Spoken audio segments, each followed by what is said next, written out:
नमस्कार, मी प्राध्यापिका दीपिका जंगम आपल्या चॅनलवर सहर्ष स्वागत करत आहे। तुम्ही माझ्या आजूबाजूला पाहत असाल की खूप सारी पुस्तके आहेत। आता मी आहे अक्षरधारा बुक गॅलरी येथे आणि इथे खास चंद्रमुखी हे जे पुस्तक आहे त्याचे लेखक विश्वास पाटील, त्याचबरोबर चंद्रमुखी हा जो चित्रपट आलाय त्याचे दिग्दर्शक, नायक, नायिका यांना आज आपण खास भेटणार आहोत। इथे या पुस्तकावर, या कादंबरीवर विशेष असा मुक्त संवाद हा कार्यक्रम असणार आहे, तर तो आपण अटेंड करणार आहोत। आणि सर्वांना मी खास तुम्हाला आज अमृता खानविलकर, प्रसाद ओक, विश्वास पाटील यांना भेटवणार आहे। चला तर मग माझ्याबरोबर। ही आहे अक्षरधारा बुक गॅलरी। इथे तुम्ही पाहताय अमृता, प्रसाद ओक हे आलेले आहेत। थोड्याच वेळात आपण त्यांना भेटणार आहोत। इथे तुम्ही पाहताय विश्वास पाटील यांचं चंद्रमुखी हे जे पुस्तक आहे, कादंबरी आहे, त्याचबरोबर विश्वास पाटीलांच्या अनेक पुस्तके, आपण इथे पानिपत असेल, संभाजी असेल, अण्णाभाऊंची दर्दभरी असतात, पानिपत, ही सर्व पुस्तके इथे आहेत। तुम्ही इथे अक्षरधारामध्ये येऊ शकता, त्यांची सर्वच पुस्तके आणि इतरही पुस्तके घेऊ शकता। तुम्ही आज इथला पाहाल माहोल काहीतरी खास आहे, कारण खास इथे व्यक्ती आहे, आपण त्यांना भेटणार आहोत। प्रसाद ओक असतील, विश्वास पाटील सर असतील, अमृता मॅम असतील। काही वेळातच या आसनावर आसनस्थ होणार आहेत काही खास व्यक्ती। तुम्ही इथे पाहताय सर्वजण त्यांची वाट पाहत आहेत।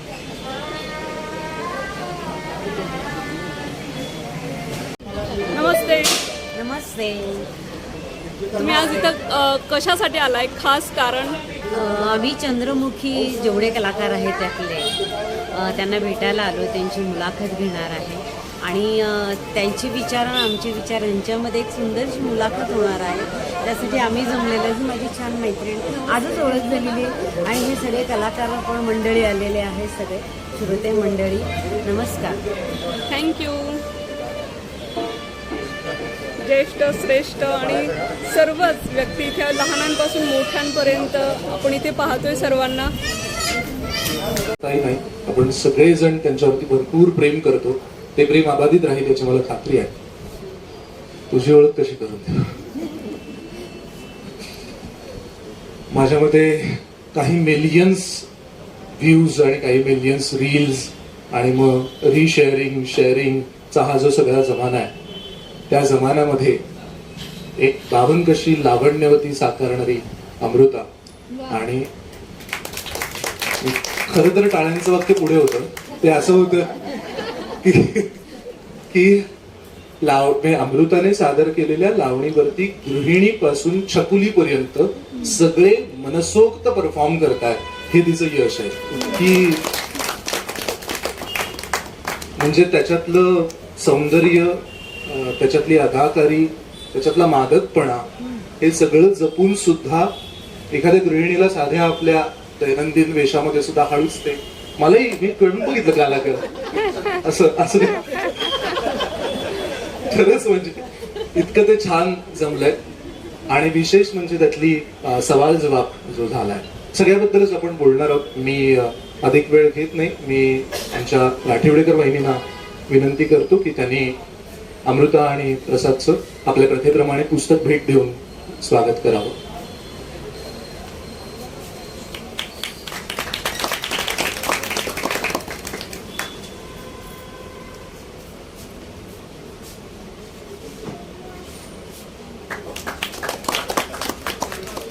आणि ही जी कादंबरी आपल्यापैकी बऱ्याच जणांच्या हातात आहे, चंद्रमुखी, जिच्यावर हा सिनेमा आहे, तिच्या प्रकाशनाने प्रकाशित केली, ते राजहंस प्रकाशनचे शिरीष शेवाळकर सर इथे उपस्थित आहेत। मी त्यांना विनंती करतो की त्यांनी पाटील सरांचं ग्रंथ भेट देऊन स्वागत करावं। तसे छान प्रसन्न व्यक्तिमत्वाने प्रकाशकांचं, त्यांचंही मी कार्यक्रमामध्ये स्वागत करतो।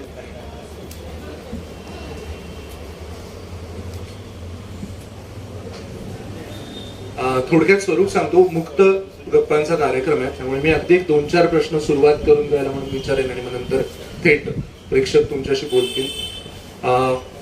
अर्थातच पाटील सर तुमच्यापासून सुरुवात करतो।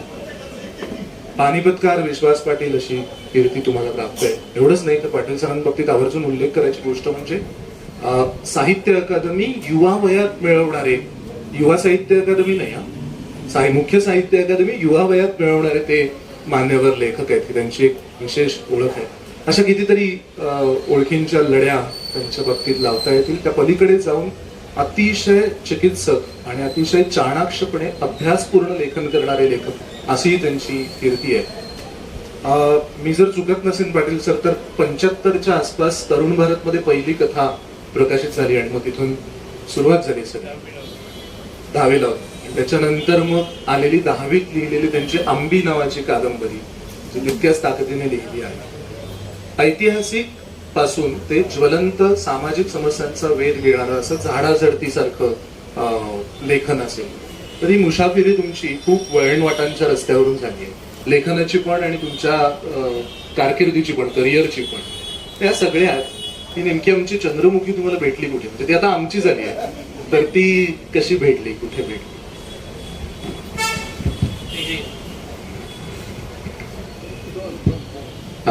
हा वेगळा नाहीये ना? हा. चंद्रमुखी कशी भेटली, कुठे भेटली? आणि तिला पहिल्यांदा मी बघितली सुदैवानं ती 1991 साली.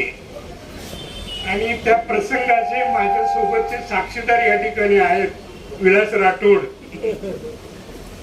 जुने ज्येष्ठ संगीतकार राम कदम. आम्हाला कुठे आटा तो आहे, सांगून टाका, सांग माईक देऊ का? कुठला पाटा? आम्हाला एकदम आठवण नाही, टोमाटे पाटा नाही, चौफुल्याला घेऊन गेले होते. हा नाही, हे नाही, राम कदम संगीतकार राम कदम घेऊन गेले होते. त्यावेळेला आम्हाला ती पहिली चंद्रमुखी भेटली. मी साक्षीदार होतो रे फक्त. ते साक्षीदार. पण ती तिथे भेटली ठीक आहे, पण मग ती नंतर शब्दांपर्यंत कशी आली? मग अशा अनेक मुली मला भेटल्या, त्यांची कहाणी मी ऐकत होतो. ती बाहेर तो रात्रीचा श्रृंगार असायचा, पण दिवसाची ती सगळी दर्दभरी कहाणी होती. आणि मग अगदी खुलं सांगायला हरकत नाही की त्या काळामध्ये अनेक राजकारणी सोलापूरच्या वाटेनं आपल्या मोठमोठ्या गाड्यातून वगैरे पुण्याकडून मुंबईला जायचे आणि येता येता चौफुल्यावर गाणी ऐकून फ्रेश व्हायचे. असे 4-5 आमचे राजकीय नेते मित्र पण होते. तर त्यामधून मग ते सगळं कथानक मला माझ्या डोळ्यासमोर दिसायला लागलं. एक कोणीतरी स्पेसिफिक व्यक्ती असं नाहीये, पण एक 4-5 राजकारणी आणि त्यांचे राग रंग मी पाहिले आणि तिथला आदाब बिदाब पाहिला आणि रात्रीचं ते सगळं सौंदर्य आणि दिवसाची ती गरी. पण आज मला खूप मोठा आनंद अशासाठी होतोय की चंद्रमुखी 2005च्या दरम्यान प्रकाशित व्हायच्या आधी पानिपत, झाडाझडती, महानायक, पांगिरा सारख्या माझ्या वेगवेगळ्या सामाजिक आशयाच्या कादंबऱ्या प्रकाशित झाल्या होत्या. आणि त्यामुळे माझी एक सज्जन लेखक म्हणून इमेज होती. त्यामुळे हा बाया बापड्यांच्या नांदाला का लागला? आपण जरा खातरजमा करून घेऊया. अजूनही यांची सज्जन लेखक म्हणूनच प्रतिमा आहे ना त्यांच्यामध्ये. पण तो विषय समजून न घेता लोकांना असं वाटलं की हे काय, आणि त्यावरच जे मारडाळाचं चित्र आहे ते ओठ आहे, त्याच्यावरून लोकांना वाटलं की जरा हे आमचे मित्र चंद्रमोहन यांनी काढलेले ते मुखपृष्ठ, तो मारडाळा हा जो असा ओठ आहे त्या ओठावरून आणखी गैरसमज झाले. त्यामुळे कव्हर मुळे आया लेखानं सांगायला लागलं, अरे पानिपत पण ही ओठ कशाला लागत? पण त्या काळामध्ये मी तुम्हाला पुढे एवढं सांगेन की मग काही राजकारण्यांचा असा गैरसमज झाला ही कादंबरी आमच्यावरच आहे. त्यामुळं या पहिली माझी मराठी कादंबरी एवढा मोठा लेखक असताना एकाही वर्तमानपत्रात तिचं परीक्षण येऊ दिलं गेलं नव्हतं. हा अगदी महाराष्ट्र टाइम्स, लोकसत्ता पासून एकाही सकाळपासून एकाही वर्तमानपत्रात त्याचं परीक्षण आलं नव्हतं. आणि त्यामुळे माझं चुकलंय काय असं मला वाटत होतं आणि दुसऱ्या बाजूला वाचक जमाल वाचत होते. तर या पानिपत कादंबरी या चंद्रमुखी कादंबरीच्या आगमनाबरोबर मला जेवढं दुःख मिळालं तेवढं या सिनेमाच्या निमित्तानं सुख मिळालं तेवढं मी सांगितलं. सरांच्या गोष्टीचा उल्लेख केला की परीक्षण थांबवणं किंवा जाहीर मंचावरचं अप्रिसिएशन थांबवणं हे खूप अवघड असतं सहन करायला, पचवायला. पण ते विश्वास पाटील आहे, त्यामुळे त्याने ते पचवलं आणि त्याची फलश्रुती म्हणून या कादंबरीवरचा चित्रपट सुद्धा घडतो आहे. प्रसादाला तुला प्रश्न विचारायचा आहे. रसिकांचं भरभरून प्रेम तुला मिळतच आहे, मिळत राहीलच. मोठा चाहता वर्ग आहे. मला तुझ्या बाबतीत जाणवलेली किंवा एक आवर्जून उल्लेख करावीशी वाटणारी गोष्ट म्हणजे दिग्दर्शकीय कारकीर्द जी तू सुरू केलीस ती जयवंत दळवींच्या मूळ कादंबरीवरती आणि नंतर त्यांनीच रूपांतरित जे नाटक केलं नातिक होती त्याच्यावरती आधारित तू चित्रपट केलास कच्चा लिंबू, ज्याला सर्व स्तरातून खूपच अप्रिसिएशन मिळालं. पुरस्कारापर्यंत त्या चित्रपटाने मजल मारली, एक्नॉलेजमेंट खूप मिळालं. आणि त्याच्यानंतर पुन्हा एकदा एका साहित्य कृतीला तू चंदेरी पडद्यावरती आणलंयस आता ह्या सिनेमाच्या निमित्ताने. खरं तर ना मला खूप उत्सुकता होती की चित्रपट प्रदर्शित होण्याच्या दरम्यान तुला हा प्रश्न विचारावा की कसं वाटतंय आता तमाशे पट एवढे येऊन गेलेले असताना अजून एक तमाशापट. पण निर्विवाद यश या चित्रपटाने आपलं सिद्ध केलेलं आहे, त्यामुळे माझी ती संधी हुकली खरं तर. पण आपण त्या निर्विवाद यशाबद्दल आधी प्रसादाचं एकदा जोरदार टाळ्या वाजवून अभिनंदन करूया. पण माझा प्रश्न अर्धा भाग त्याच्यातला तसाच असला तरी मूळ प्रश्न कायम आहे की एवढ्या छान उंचीवरती देखणं दिमागदार काम सुरू असताना पुन्हा एकदा तमाशा प्रधान कादंबरी जेव्हा तुझ्या वाचनात आली असेल त्यावेळेला त्याच्यावरती चित्रपट करायचा आणि साहित्य कृतीवरती चित्रपट करायचा, हे कसं काय सुचलं? नमस्कार सगळ्यांनी. मला इथे यायची संधी दिली त्याबद्दल अक्षरधाराचे आणि आमच्या पाटील साहेबांचे मनपूर्वक आभार. हा फॅन थोडासा मागे घेता येईल कारण पुण्यातले लोक कधी म्हणतील हवा डोक्यात गेली म्हणून.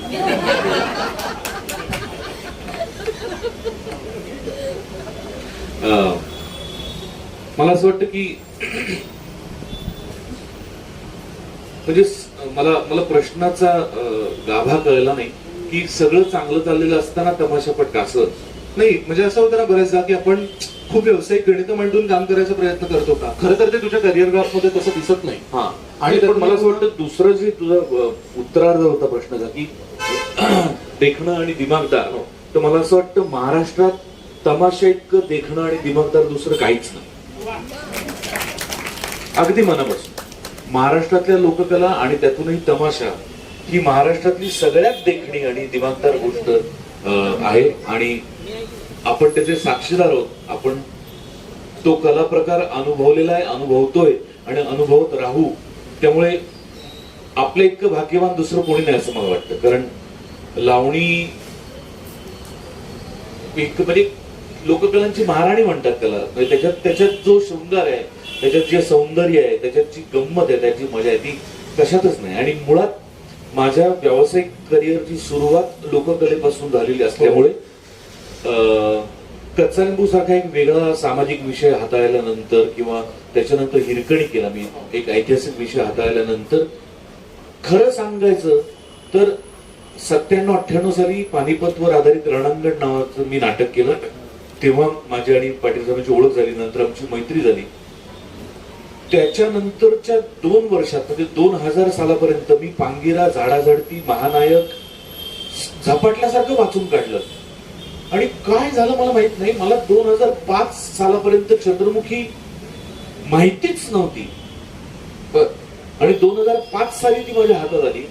आणि खर तर 2005 साली मी असं ठरवलं की मी दिग्दर्शक व्हायला मुंबईत गेलोय, अभिनेता व्हायला मुंबईत गेलो नाही, दिग्दर्शक व्हायला मुंबईत गेलोय, तर ही माझी पहिली फिल्म असायला हवी असं मी तेव्हा ठरवलं. पण तेव्हा घडामोडी तशा झाल्या नाहीत किंवा ऍक्टिंग मध्येच इतकं अडकलो होतो की दिग्दर्शन करायची संधी मिळाली नाही, वेळही मिळाला नाही. मग नंतर ते मागे पडत गेलं. पण ती डोक्यात कुठेतरी प्रचंड होती एक वर्ष 2 वर्षांनी मी ह्यांना फोन करून विचारायचो, हे म्हणायचे थांब रे बघूया बघूया बघूया. तोपर्यंत त्यांनी अभिनेता म्हणून मला पाहिलं होतं, पारखलंही होतं. एका आमच्या 100व्या का 200व्या प्रयोगाच्या सत्कार समारंभात विश्वास पाटील सर असं म्हणाले की रणांगण या नाटकातलं माझं सगळ्यात आवडतं कॅरेक्टर म्हणजे नजीब खान, म्हणजे मी प्ले केलेलं. हो. त्यामुळे खरं तर माझ्या आयुष्यातल्या पुरस्कारांची सुरुवात त्या सोहळ्यापासून, जेव्हा पाटलांच्या तोंडून हे शब्द ऐकले तेव्हापासून सुरू झाली. पण आता तुझ्या प्रश्नाकडे तू खूप जास्त बोललो आणि हरकत पण मला असं वाटतं की चंद्रमुखी ही माझी पहिली फिल्म असायला हवी होती. खरं तर ती 3री 4थी आहे आता जवळपास.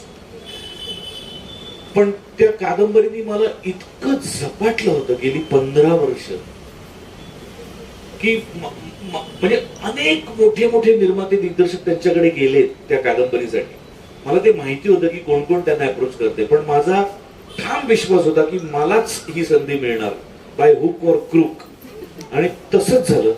आणि फायनली त्यांनी मला परवानगी दिली. आणि जे माझं पहिलं काय म्हणूया एक विशलिस्ट असते, त्यातली जी पहिली 2री जी विशलिस्ट आहे ती चंद्रमुखी आहे. म्हणजे कदाचित तू हा बाकी काही विचार करण्यापर्यंत पोहोचलाच नसणार. हे करायचंय, मला हे करायचंय आणि मला हे करायला मिळणार, मला खात्री होती. आणि त्या खात्रीचं आज सत्यात रूपांतर झालं. अर्थात त्याला आमचे निर्माते अक्षय गोदापूरकर, अमृता खानविलकर, की ही फक्त अभिनेत्री न राहता अख्ख्या प्रोजेक्ट डिझायनिंग मध्ये हिरोईननी कसं सहभागी व्हायला पाहिजे याचं उदाहरण अमृतांनी नव्या पिढीसमोर घालून दिलं. आणि विश्वास पाटलांवर तुम्ही ज्या पद्धतीने प्रेम करता तितकंच प्रेम मीही करतो. त्यामुळे चिन्मय मांडलेकरनी जेव्हा पटकथा संवाद लिहून तयार झाले तेव्हा आम्ही ते त्यांना समोर बसून ऐकवले, त्यांची परवानगी घेतली, त्यांचा होकार घेतला आणि मगच चित्रपटाला सुरुवात केली. माझा एक प्रश्न घालवला सर तुला. खरं तर मी तसं बघत होतो कुठे जाणार आहे तर हे खूपच रसिक, हे मला तुम्हालाही सांगायला आवडेल. अनेक असेही किस्से ऐकू येतात की कादंबरी दिल्यानंतर डायरेक्ट लेखकाला चित्रपट पाहायला मिळतो, किंवा तर मला ते थोडंसं अजून तू थोडं उलगडून सांग की कसे तुम्ही इंटरॅक्ट. नाही, मला हे माहिती होतं की या कादंबरीचा आवाका प्रचंड मोठा आहे, प्रचंड. 2.5-3 तासाच्या चित्रपटात ही कादंबरी बसवणं हे फार मोठं शिवधनुष्य आहे.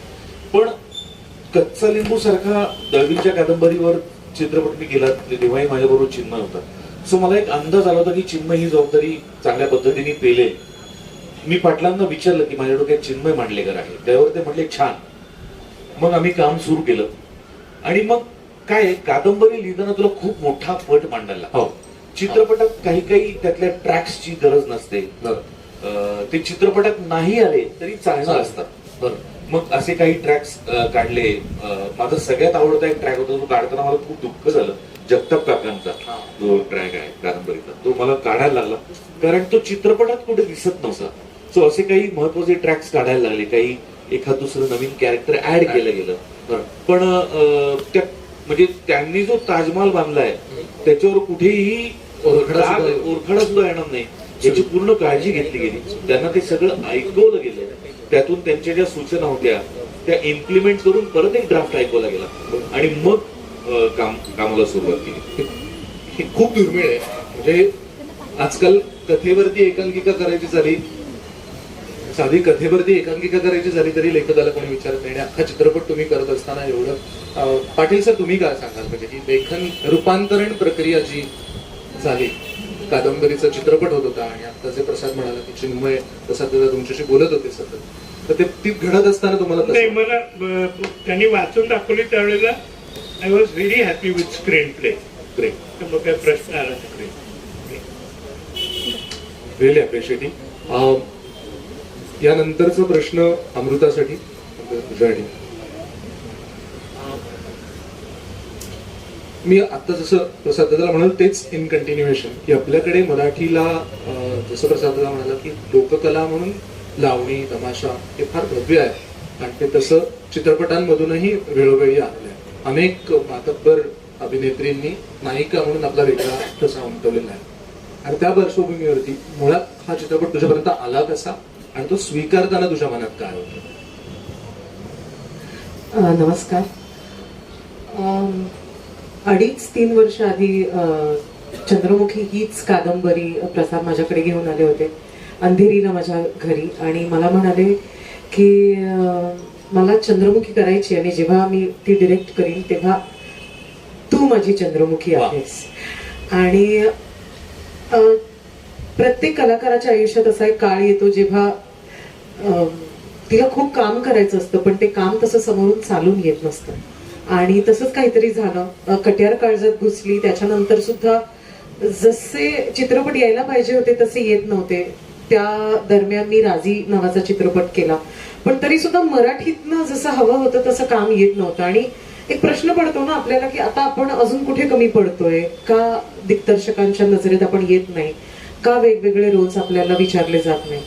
आणि मला आठवतं की मी लंडनला निघाले होते आणि ही कादंबरी मी जवळपास 9-9.5 तासात वाचली प्लेनमध्ये आणि दिवाळी होती हिरकणी रिलीज होत होती आणि मी प्रसादला म्हटलं आपण हा चित्रपट करतोय. कोण प्रोड्युसर काय कुठून पैसे येणार काहीही माहित नाही. एक वेळी जिद्द होती एक वेळी मी असं म्हणेन की स्वप्न होतं की अमृता हे करायचं नाही तर मग करो या मरो असं होतं ते. ये नाही किया तो क्या. हा आणि मला प्रसाद बरोबर अनेक वर्ष काम करायचं होतं 22 वर्ष आय होप. आणि चंद्रमुखी सारखी कादंबरी चंद्रमुखी सारखं पात्र ज्याच्यामध्ये नृत्य आणि अभिनय या दोघांचं खूप खूप सुंदर कॉम्बिनेशन आहे. मी म्हंटल की त्याच्या पलीकडे मला काही दिसतच नव्हतं आणि मग हळूहळू जुळवाजुळव सुरू झाली. अक्षय बर्दापूरकर यांच्याशी ओळख झाली. मी प्रसाद अक्षय आम्ही एका ब्लॅक कॉफी साठी वेस्टिनला भेटलो आणि आम्ही म्हटलो की चला करूया हा चित्रपट. पण त्यानंतर मग सरांची परवानगी घेणं अजय अतुल यांच्यासारखे संगीतकार या चित्रपटाला लाभणं आय थिंक आमच्या सगळ्यांपेक्षाही त्या कादंबरीचं ते नशीब होतं की त्याला ती लोक लाभली. आणि अशा प्रकारे आमचा प्रवास सुरू झाला आणि जसं तुम्ही वाचली असेल या कादंबरीत तिचा जो काही खडतर प्रवास आहे तोच या चित्रपटाचाही राहिला आहे. कारण त्यानंतर कोविड येणं प्रोड्युसर आणि एका मराठी प्रोड्युसरनी त्या कोविड मध्ये या सगळ्या दिग्गज लोकांना धरून ठेवणं आणि कुठेही यु नो की होतोय नाही होतोय चित्रपट अशी खूप होतात ना की हा सुरू केला आपण तो काही झालाच नाही तो शेल्वच झाला वगैरे वगैरे. पण अक्षयचे मी खरंच मनापासून आभार मानते प्लॅनेट मराठीचे जे करता धरता आहेत की त्यांनी एंड पर्यंत त्यांचे फायनान्सेस त्यांना किती पोक करतायत किती विचारतायत की बाबा कुठवर आला प्रवास काय झालं काही करतोय नाही करत आहोत आता या कोविड मध्ये राहूच देत नको करूया असं काहीही आमच्यापर्यंत पोहोचू दिलं नाही. महत्वाचं आहे. आणि एका मराठी प्रोड्युसरसाठी सिंगल प्रोड्युसरसाठी खूप मोठी गोष्ट आहे. आणि हळूहळू आणि मेंटली सुद्धा आपण सगळेच खूप हल्लो होतो त्या कोविड काळात यु नो. तर मला असं वाटतं की जो काही खडतर प्रवास तुम्हाला ह्याच्यात वाचायला मिळाला आहे तेवढाच खडतर प्रवास आमचा राहिला आहे. मी आणि प्रसाद आम्ही जवळपास 8 महिने वर्कशॉप करत होतो. त्यांनी माझ्या भाषेवर काम केलं. आज मी इथे येऊन मी तुम्हाला खरंच सांगते जसे संस्कार गेले 8 महिने प्रसाद माझ्यावर करत होता तसेच संस्कार आज इथे होत आहेत या यु नो या जागेवर येऊन. हो हो ऍब्सोल्युटली. आणि असं करत करत करत 2.5 वर्षानंतर हा चित्रपट लोकांच्या भेटीला आला. त्यातली गाणी त्यांच्या भेटीला आली आणि मला फार आनंद आहे या गोष्टीचा की चंद्रमुखी या चित्रपटाकडे फक्त तमाशा प्रधान किंवा लावणी प्रधान चित्रपट म्हणून बघितलं जात नाहीये तर छोट्या छोट्या मुली त्या लावणीवरती परफॉर्म करतात आणि ती लावणी न राहता एक महाराष्ट्रातलं गीत होऊन राहिलं आहे. म्हणजे एका अर्थाने एका वेगळ्या अर्थाने लोकगीत हे खऱ्या अर्थाने लोकगीत झालंय किंवा अगदी बरोबर आहे अगदी बरोबर आहे. आणि यामध्ये मला असं वाटतं महाराष्ट्राच्या संपूर्ण प्रेक्षक वर्गाचं मी खरंच मनापासून आभार मानते कारण अदरवाईज हे पॉसिबल नसतं. रील करणं सोशल मीडियावरती टाकणं ती एक गोष्ट आहे. नथ घालून नऊवारी नेसून थिएटरात येणं इथे पण कोणीतरी असतील त्यांच्यापैकी. पण हे सगळं जे काही आहे मी असं म्हणेन की मेहनत आहे खूप त्याग आहे त्याच्या मागे आणि खूप पेशन्स आहे. आणि एक गोष्ट जी मला खूप मनापासून वाटते ज्या वेळेस पाटील सरांनी ही कादंबरी लिहिली असेल, एक खूप ऑनेस्ट अप्रोचने ती लिहिली होती. आणि त्याच ऑनेस्ट अप्रोचने प्रसादने, मी, आमचे सगळेच जी काही कोर टीम मेंबर. सांगू का तुम्ही सांगताय? हा नाही, मी तुम्हीच सांगा. म्हणजे काय झालं, मगाशी अमृता बोलता बोलता म्हणाले ना की चित्रपट होणं कादंबरीचं बाकी आहे, तसं या कादंबरीच्या आणखी एका रूपाचं आणखी एक वेगळं बाकी आहे. खूप वेगवेगळ्या पद्धतीने हा सिनेमा लोकांच्या पसंतीला उतरला किंवा वेगवेगळ्या पद्धतीने त्यांनी काही रेकॉर्ड्स केलेत. त्यातली काही रेकॉर्ड अशी की फिल्मफेअर या जगभरात गाजलेल्या मासिकाच्या फ्रंट पेजवर येण्याचा पहिल्या मराठी अभिनेत्रीचा मान अमृताला मिळाला.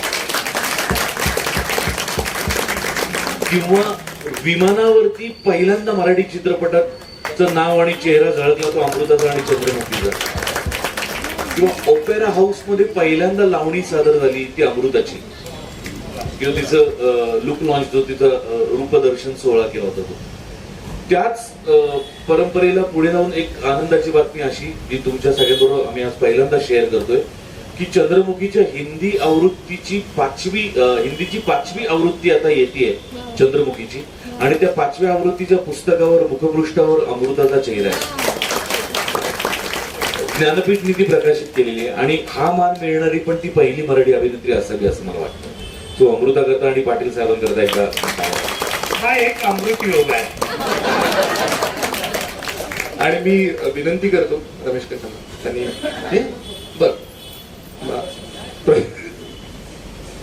हा तर प्रश्न असा आहे की 30 मी पण बसतो.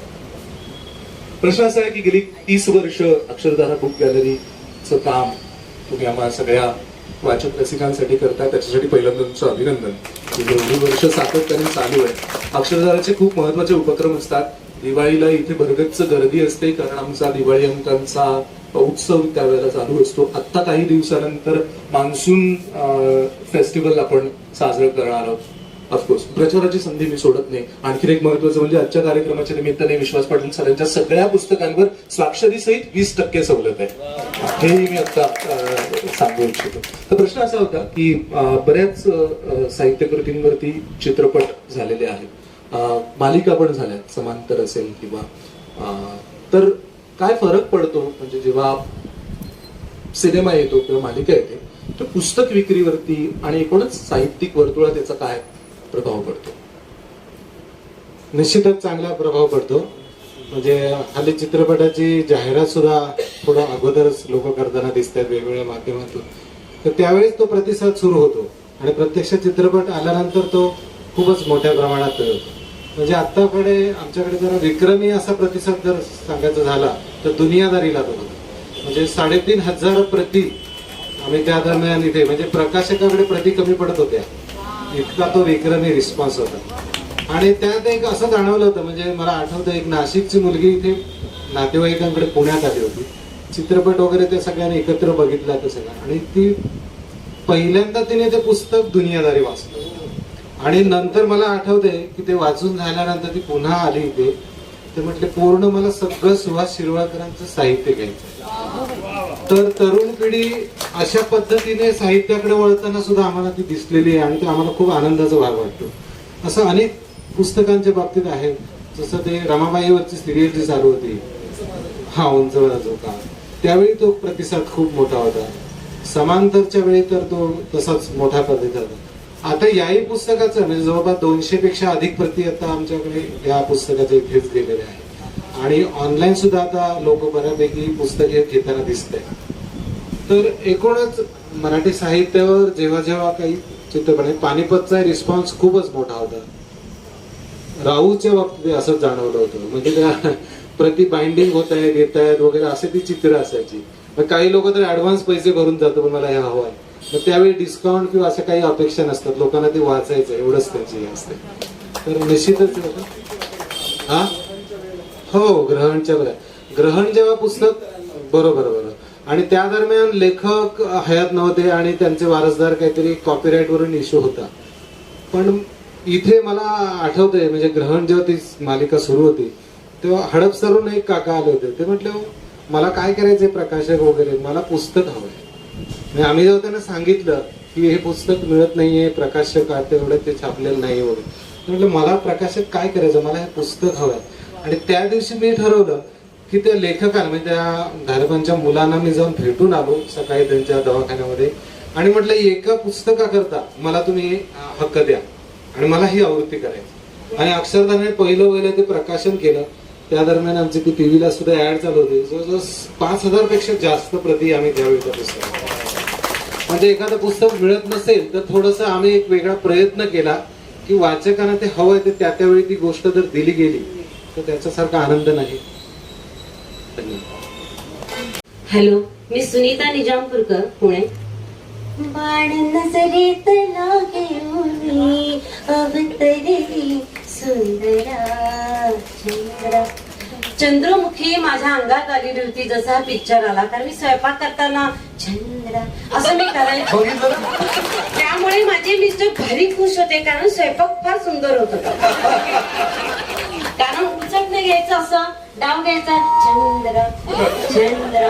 नवरा पण खुश होत होता. त्यामुळे थोडस हा मजेशीर. आणि मी काल परवा अमेझॉनवर पाहिला, सॉरी म्हणते मी, कारण आमच्या इथं पिक्चर केला त्यामुळे आम्हाला अमेझॉनवर बघितलं. अप्रतिम.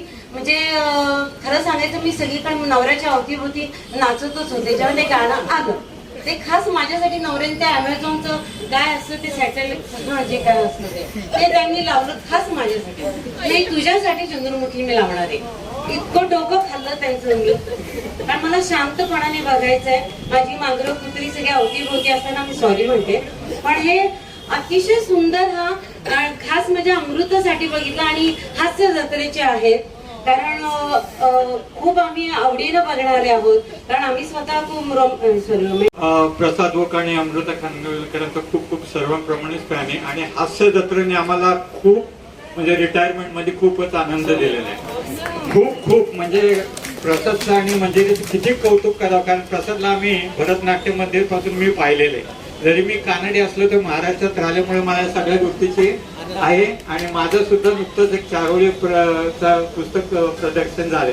पण तो भाग वेगळा. मला एक तुम्हाला मुद्दाम विनंती करायची आहे की चंद्रमुखीच्या निमित्ताने तुम्ही पुन्हा तो पुण्यातला महाराष्ट्राचा लावणी प्रधान एक काळ निर्माण करायचा प्रयत्न करतायत. कारण पुण्यामध्ये भानुविलास किंवा आर्यन किंवा विजय टॉकीजनी आणि अनंत माने त्या काळात त्यांनी एक जो काळ गाजवला होता तो परत चंद्रमुखीच्या निमित्ताने पुन्हा यावा अशी माझी विनंती आहे. आणि त्याला जर थोडंफार काय मला हातभार लावता आलं तर निश्चित करा. कारण तुम्हाला सांगतो, एक गाव 12 भानगडी, जय मल्हार, सवाल सांगते ऐका, सवाल माझा ऐका, जयश्री गडकर, मांढरे बंधू, अनंत माने, राम कदम यांनी अक्षरशः महाराष्ट्राला वेळ लावले. आणि प्रसाद मनावर घ्या, अमृता प्लीज मनावर घ्या. चंद्रमुखी पार्ट 2 करा, 3 करा. खरं सांगतो, अगदी सांगतो, तो काळ आम्ही आर्यनला 4 आणे तिकीट होतं, विजयला 4 आणे तिकीट. समीक्षण त्याच्यावर लिहिलं आणि सोलापूर सकाळला पाठवून दिलं. तिथल्या संपादकांचा मला फोन आला की मॅडम हे समीक्षण लिहू नका असं मला बऱ्याच लोकांनी सांगितलंय आणि तुमचं समीक्षण आम्ही घेऊ शकत नाही. एवढं सुंदर लिहिलेलं समीक्षण माझं ते प्रकाशित झालं नाही. आणि ज्या वेळेला चंद्रमुखी चित्रपट प्रकाशित झाला त्यावेळेला ते समीक्षण मी फेसबुकवर टाकलं आणि बऱ्याच लोकांनी सांगितलं की आम्ही आता हे चंद्रमुखी चित्रपट पाहणार आहे. आणि मी गेले 15 वर्ष अकलूजच्या राज्यस्तरीय लावणी महोत्सवची परीक्षक म्हणून जात होते. तिथे मी अत्यंत सुंदर पारंपरिक लावण्या पाहिल्या आहेत. पण अमृताची चंद्रमुखीची जी मी लावणी पाहिली त्या सगळ्या लावण्या माझ्या मागे पडल्या आणि मी 1 नंबर अमृताला. कारण अमृताच्या आदा आणि इतक्या सहज होत्या की कधी फेसबुक उघडले की एक 8-10 बायका नाचत असतात कशावर, तर मी चंद्रा दुसरं काही नाही, अक्षरशः आता त्यांनी सांगितलं.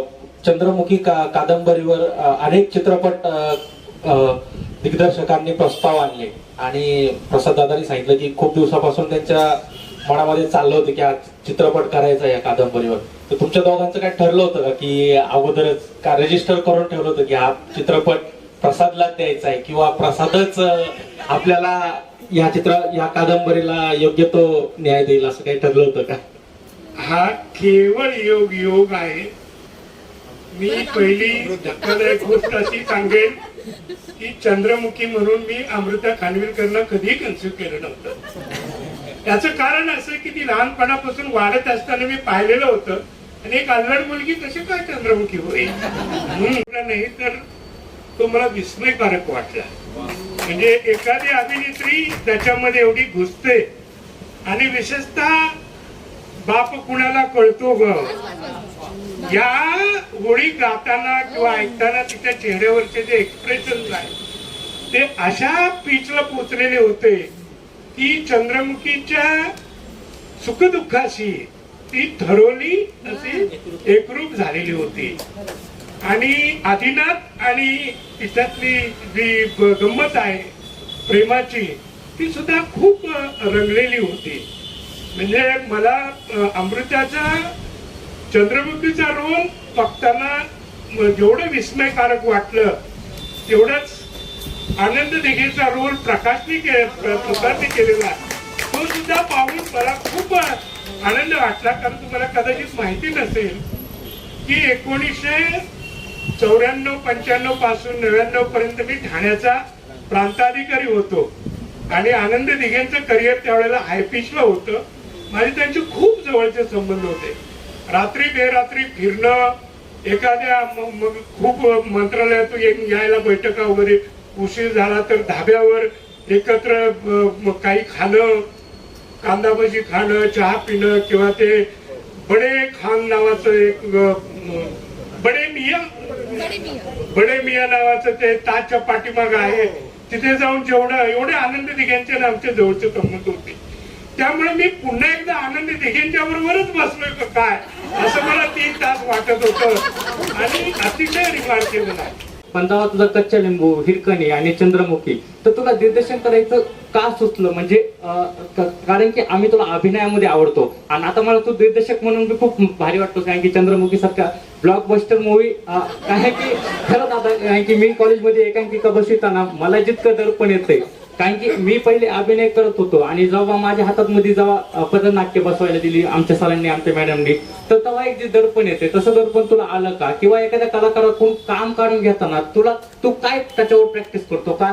त्याच्यानुसार आता जी स्क्रिप्ट संवाद लेखकाने लिहिलेला असतो तर त्याच्या भाषेनुसार लिहिलेला नसतो ना, तर त्याच्याकडून तू कसा काढून घेतोस? त्याच्या काय तुझ्या काही टिप्स आहेत का? तो जो मला दिसेल तो खूप बरं वाटेल. सिक्रेट सांगा. सुरुवातीला मला भीती वाटली तुला दिग्दर्शन का सुचलं म्हणजे अरे बापरे मला असं वाटलं याला काहीच मला आवडलेलं नाही.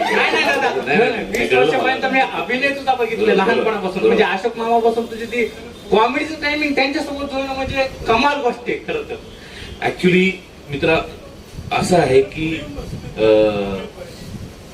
स्वप्न हे दिग्दर्शक होण्याचंच होतं आहे. रादर अभिनेता होण्यासाठी मी मुंबईत गेलोच नाही, तो योगायोगाने झालो. पण जर तुला मोठेपणी काय व्हायचंय तर दिग्दर्शक असंच माझ्या मनात होतं, अजूनही आहे. आज जर मला 2 उत्तम ऑफर ऍट अ टाइम आल्या तर मी झुकतं माप दिग्दर्शनाला देईन. कारण मला दिग्दर्शक व्हायचंय. मी काम चांगलं करतो, माझा अभिनय पण लोकांना आवडतो, हे सगळं मला मान्य आहे. पण मला व्हायचं होतं दिग्दर्शक, म्हणूनच मी गेलो मुंबईत आणि त्या दृष्टीने सगळी वाटचाल केली. पण सुरुवातीला संधी मिळाली नाही. मग जी कामं मिळत गेली, आता जवळपास 85 मालिका झाल्या, 90च्या वर चित्रपट झाले, त्या सगळ्यामधून मला शिकता काय येईल आणि मला त्याचा उपयोग दिग्दर्शनाने कसा करता येईल याचा अभ्यास करत राहिलो मी सतत. आणि आज त्याचा परिणाम तुम्ही बघताय की बऱ्यापैकी आवडतायत लोकांना चित्रपट. किंवा दुसरीकडे कच्चा लिंबूला नॅशनल पण आहे. हिरकणी 2019 ची सगळ्यात सुपरहिट फिल्म आहे आणि चंद्रमुखीनी 51 दिवस पूर्ण केलेले आहेत. सोबतीला धर्मवीर आणि हंबीरराव सारखे मजबूत चित्रपट असताना सुद्धा. सो महाराष्ट्रातल्या रसिकांचं राजकारणावर जेवढं प्रेम आहे तेवढंच लावणीवर आहे, हे पुन्हा एकदा सिद्ध झालं. सोपं नाहीये. तुम्हाला ते ज्या प्रकारे कुठल्याही स्क्रिप्ट मध्ये कुठल्याही रोल मध्ये शिरतात त्याच प्रकारचं तुम्हाला कमिटमेंट द्यावी लागते. जेव्हा ते एखादा चित्रपट समजा ते जशी चंद्रमुखी कादंबरी माझ्याकडे घेऊन आले त्यांनी ऑलरेडी विचार करून ठेवला होता की मी हिला कसं तयार करणार आहे. त्यांनी असं नाही की हा चल ओझरती ही घे ही वाच आणि तुला आवडली तर आपण करू, असं नाहीये. त्याच्या ऑलरेडी डोक्यात मी चंद्रमुखी म्हणून सेटवरती कशी वावरणार, माझी काय भाषा असणार, माझे काय हावभाव असणार, हे त्याच्या डोक्यात आधीपासून असतं. ते तो तुम्हाला भेटल्यावर सांगत नाही, कारण तो हळूहळू आपल्याला कळतं की हा जो आपला हिरो आहे, हा जो आपला डिरेक्टर आहे, तो थोडासा विलन पण आहे. आणि ज्या प्रकारे तो तयारी करून घेतो ती म्हणजे प्रत्येक कलाकाराच्या नशिबात असा डिरेक्टर यावा अशी असते. आणि लावणीला खऱ्या अर्थानं प्रतिष्ठा मिळवून दिली या चंद्रमुखी या पिक्चरनी. खऱ्या अर्थाने हे मी एक धाडसी वाक्य बोलतेय, कारण की ह्याच्या आधी पण मी आधी ओळख करून देते. मी कवयित्री अस्मिता जोगदंड चांदणे आणि प्रकाशिका सुद्धा आहे. तर लावणी ही जी तुम्ही म्हणताय मगापासून की 10-12 बायका उठतायत आणि त्याच्यावरती नाचतायत, किंवा ह्यांनी सांगितलं एक वेगळ्या अंगाने ती लावणी सगळ्यांपर्यंत येते, तर मीही सांगते की माझ्या नवऱ्याने मी डान्स केलेला अजिबात आवडायचं नाही. मी भरतनाट्यम कथक सगळं केलेलं आहे, परंतु नाही तू कवयित्री आहेस, तू प्रकाशिका आहेस, तर तू डान्स करू नकोस असं त्याचं स्पेशली म्हणणं असायचं. तर आता ही जी चंद्रमुखी तुम्ही बघताय आणि सगळेजण करतायत त्याच्यावरती डान्स, तर त्याला एक प्रतिष्ठा मिळाली लावणीला, की इतर गाण्यावरती सुद्धा त्या जशा नाचतात तशा त्या लावणीवरती सुद्धा नाचतात आणि ते लोक अप्रिशिएट करतायत. तर थँक्यू टू यू की हे तुमच्यामुळे शक्य झालं, त्या गाण्यामुळं शक्य झालं. आणि एक फक्त सांगते की माझं एक पुस्तक येतं, एक कविता और भावना आहे. अमृता प्रीतम ही माझी फार आवडीची कवयित्री आहे. तर त्याच्यामध्ये मी तुमच्यावरती एक कविता नक्की लिहिली. आणि शेवटी एक चारोळी सांगते की जब से तुम मिले हो सही हो रहा है, जब से तुम मिले हो सही हो रहा है, जो कुछ भी मन में था वही हो रहा है. प्राध्यापिका दीपिका जंगम, मी आज खास इथे तुम्हाला तिघांनाही भेटायला आले, कारण मी पानिपत सर, मला तुम्हाला एक प्रश्न हाच विचारायचा आहे की पानिपत तुम्ही ज्यावेळी लिहिला होता त्यावेळेस तुमचं वय खूप लहान होतं, म्हणजे 27-28व्या वर्षी तुम्ही लिहिलात. त्या काळात कॉलेजचे जे मुलं असतात किंवा युवक असतात बरेचदा इकडे तिकडे फिरताना मजा मारताना, पण तुम्ही एवढी ऐतिहासिक कादंबरी तुम्हाला कशी सुचली? तुम्ही अगदी त्या पानिपतच्या ठिकाणी तुम्ही जाऊन आलात. मी त्याची प्रस्तावना वाचलेली आहे, सगळं बुक 2-3 वेळा वाचून झालंय, पण मी दरवेळी खूप भारावून जायची आणि मला वाटायचं की कधीतरी तुम्ही मला भेटावं, म्हणजे मी तुम्हाला भेटावं आणि हा प्रश्न विचारावा. आज खरं तर हा योग आलाय आणि खूप छान मला वाटतंय. तर तुम्ही ते मला सांगा का? बऱ्याच वेळा मी सांगून झालेलं आहे, पण थोडक्यात जिष्ट सांगायची झाली तर वयाच्या 23व्या-24व्या वर्षी मी ज्या वेळेला पानिपत बद्दल काही थोडं बहुत मटेरियल वाचलं, त्यावेळेला मला त्या मटेरियलमध्ये आणि त्या पानिपतच्या प्रसंगामध्ये संपूर्ण महाराष्ट्राचं चित्र दिसून लागलं. आणि मराठी माणसाचे सर्वोच्च सद्गुण आणि दुर्दैवी दुर्गुण यांचा सुंदर मिलाप मला त्या प्रसंगामध्ये दिसला. आणि म्हणून याच्यावर ताकदीनं काहीतरी काम करायला पाहिजे, म्हणून मग 26व्या वर्षापासून मी काम करत राहिलो आणि 28व्या वर्षी ती कादंबरी प्रकाशित झाली. खूप खूप धन्यवाद. आणि अजून एक सर, माझं गाव माहेर आहे ओतूर, नारायणगाव जवळ अगदी आहे. तर आम्ही ज्या भागात राहतो ना, अगदी तमाशा वगैरे नारायणगावमध्ये तर खूप असतं, म्हणजे त्याचं मुख्य केंद्र तिथं म्हटलं जातं. पण तिथल्या अनेक मुलींना किंवा महिलांना तमाशा जो काही आहे ते पाहण्याची परवानगी नसते, किंवा मी आतापर्यंत मी स्वतःही पाहिलेला नाहीये. पण चित्रपट आले, नटरंग असेल, अमृताताईंनी तर खूप सुंदर त्यातही काम केले आणि चंद्रमुखी मध्येही केले. तर प्रसाद दादालाही पण मला त्याबद्दल थँक्यू म्हणायचं आहे की ज्यांना कुणाला हे पाहणं शक्य होत नाहीये त्यांच्यासाठी कमीत कमी चित्रपटाच्या माध्यमातून तरी ते समोर येत आहे, त्यासाठी खरोखर थँक्यू. आणि तुम्हाला सर्वांनाच माझी मुलगी, जो मी खास संदेश तुला देते अमृताताई, माझी मुलगी 2-3 वर्षाची, तर जसं ती पण रील्स पाहते, हे करते, जसं तिने तो टीव्हीवर पाहिले तुमचे सगळे, तर ती पण नथ वगैरे घालून आणि दरवेळी माझ्या चंद्रकोर मी पण लावते, तर ती म्हटले की मला लाव, आणि चंद्राची चंद्रकोर आहे आणि चंद्रमुखी असं इतकं सुंदर ती पण डान्स करते. तर थँक्यू तुम्हाला सर्वांना. आणि माझं एक खास अशी विश किंवा आपण इच्छा व्यक्त करतो, त्याच पूर्ण झालेली आहे की तिने व्यक्तिमत्व आज मला अक्षरधारामुळे इथे यायला मिळालं. थँक्यू. मला खूप मनापासून कौतुक करावं असं वाटतं या गोष्टीचं की आज लावणी किंवा तमाशा या गोष्टीला, या लोककलेला एक वेगळ्या स्तरावर घेऊन गेली आहे चंद्रमुखी. हे जेव्हा आम्हाला प्रेक्षकांकडनं कळतं आणि जशी पोचपावती आम्हाला मिळते, खूप आनंद होतो. कारण खरोखरच तुम्ही वाचलं असेल तर महाराष्ट्रातल्या तमाम रसिक, तमाम लोककलावंतांचा प्रसादोग यांना मानाचा मुजरा असं एक शेवटी वाक्य येतं आणि ते वाक्य त्या पद्धतीने लोकांपर्यंत पोचलं आणि खरोखरच त्या सगळ्या लोककलावंतांना आमचा सलाम आहे.